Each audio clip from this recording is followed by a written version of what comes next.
Commissioner আছেন।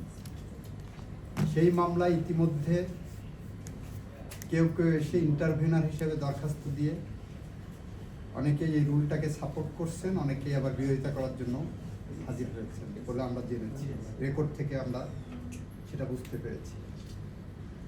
সরকারের পক্ষ থেকে বলা হয়েছে এই রুলকে আমরা সাপোর্ট করি, তবে as a whole 15th amendment বাতিল চাই না। আমরা কয়েকটা জায়গা বলেছি এটা ইন্ট্রাভাইরাস থাকবে, কারণ হলো এটা আগের যে সংবিধানের বেসিক স্ট্রাকচারের থিওরি তার সাথে সাংঘর্ষিক নয়, এবং আগে যেটা ছিল সেটা শুধু ব্যাখ্যা করা হয়েছে।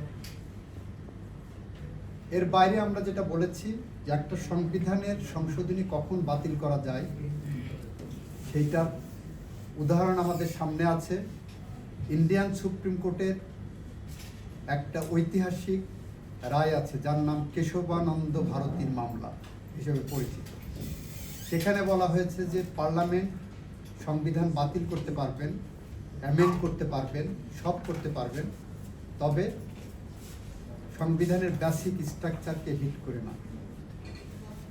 এই থিওরিটাকে আমাদের দেশের 8ম সংশোধনীর মামলার রায়ে ফলো করা হয়েছে।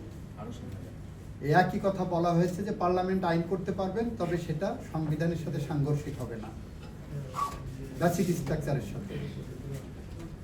আমরা এই আইনের যে পূর্ব ইতিহাস আছে সেইগুলো তুলে ধরলাম, তুলে ধরে বললাম 15th অ্যামেন্ডমেন্টের টোটাল স্কিমটাই হলো বাংলাদেশের গণতন্ত্র ধ্বংস করা, ফ্যাসিজমকে প্রলং করা, বাংলাদেশে মুক্তিযুদ্ধের মধ্য দিয়ে অর্জিত যে বাংলাদেশ সেই চেতনাকে ভুলুণ্ঠিত করা, সুপ্রিমেসি অব দি কনস্টিটিউশন যেটা সেইটাকে লঙ্ঘন করা, এবং বলেছি যে পঞ্চদশ সংশোধনীর মাধ্যমে এমন প্রক্রিয়ায় নিয়ে যাওয়া হয়েছে যেটার মাধ্যমে বাংলাদেশের রুল অফ ল, বিচার বিভাগের স্বাধীনতা, গণতন্ত্র সব কিছু মূল্যহীন যাওয়ার উপক্রম হয়েছে।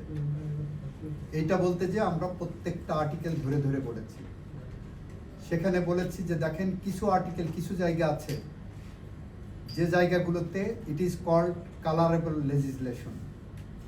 কালারেবল লেজিসলেশনটা কি সেটা ব্যাখ্যা করতে যে আমরা বলেছি যখন দেখা যায় একটা আইন পাশ হচ্ছে, আপাত দৃষ্টিতে সবাই মনে করবেন এটা তো আইন তো ঠিকই আছে, এখানে তো কোনো ভুল নাই, কিন্তু সেইটা করতে যে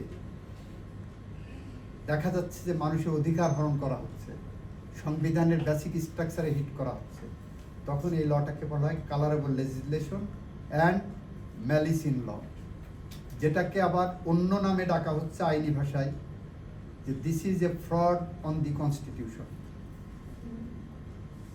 সংবিধানের উপর একটা প্রতারণা করা।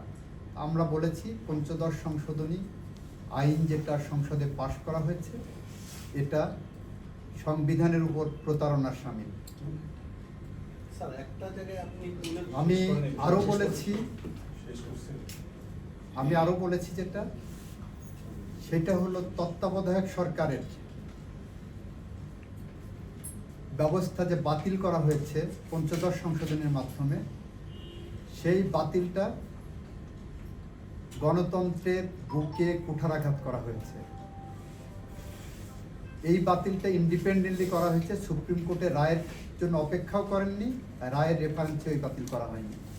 সুতরাং ইন্ডিপেন্ডেন্টলি পঞ্চদশ সংশোধনীর মাধ্যমে তত্ত্বাবধায়ক ব্যবস্থা বিলোপ করা, এটা বাংলাদেশের মানুষের এবং সংবিধানের বুকে কুঠারাঘাত করা হয়েছে। এটা আমার সাবমিশন ছিল। আমি বলেছি 123 ধারায় সংসদ সদস্যদের বহাল রেখে নির্বাচন করে আবার সংসদ সে হবেন, সেইটা অবৈধ।